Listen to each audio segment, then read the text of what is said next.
ایک ایک دن be be روتی تھی اس حجرے میں اپنے بابا کو یاد کر کے۔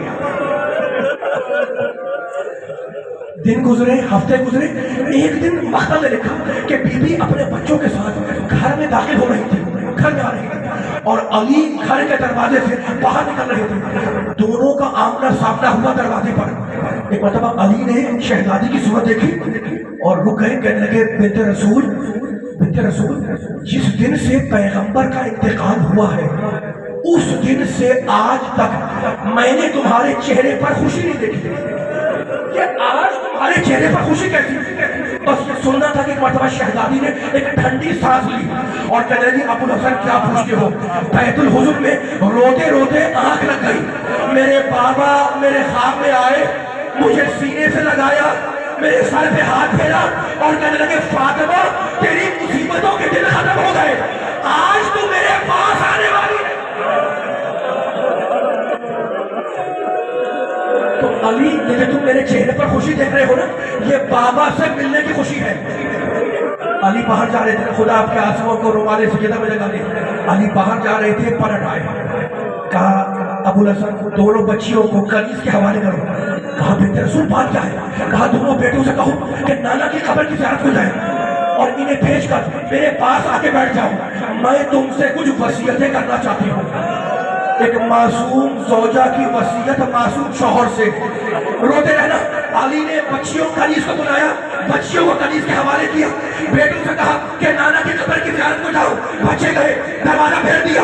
جب علی بیٹھ گئے نا تو کہا بنت رسول بتلاؤ، کہا ابو الحسن میرے قریب آ کے بیٹھ جاؤ۔ علی بیٹھ گئے، کہا بنت رسول بتلاؤ، کہا ابو الحسن میری پہلی وصیت تو یہ ہے کہ اگر میں نے پوری زندگی میں کبھی تمہارے حق کے خدمت میں کوئی کوتاہی کی ہو تو مجھے یہی معاف کر دو۔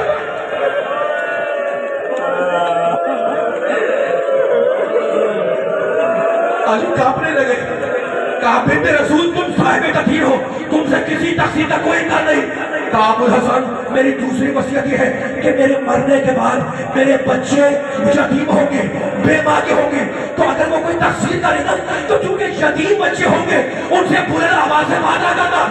کہا نہیں بی بی نہیں، تمہارے بچے بھی صاحبان تطہیر ہیں، ان سے کسی تقصیر کا کوئی امکان نہیں۔ کہا علی میری تیسری وصیت یہ ہے کہ میرا جنازہ راحت کی تاریکی میں اٹھانا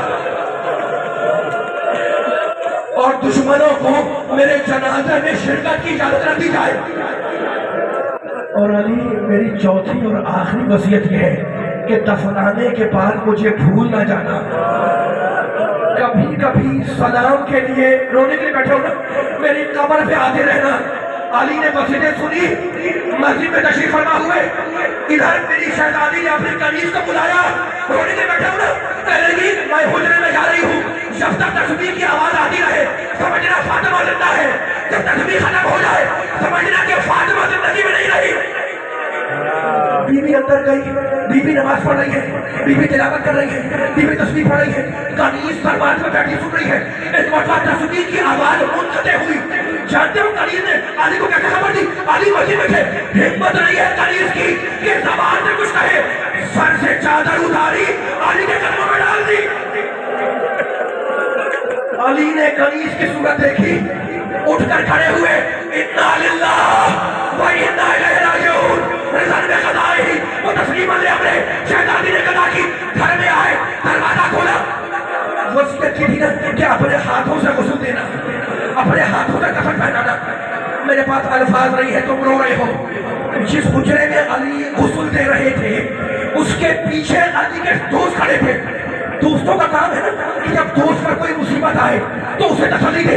ایک مطلب مختہ نے لکھا کہ غسل دیتے دیتے علی نے بلند آواز سے رونا شروع کیا۔ وہ جو علی کے صحابی تھے وہ کہا کہ کہنے لگے مولا آپ تو فاتح خیبر ہیں، آپ رو رہے ہیں۔ رو کے کہنے لگے میں کرنا تو چاہ رہا ہوں صبر، لیکن کیا کروں، پہلو کا زخم مجھے صبر کرنے نہیں۔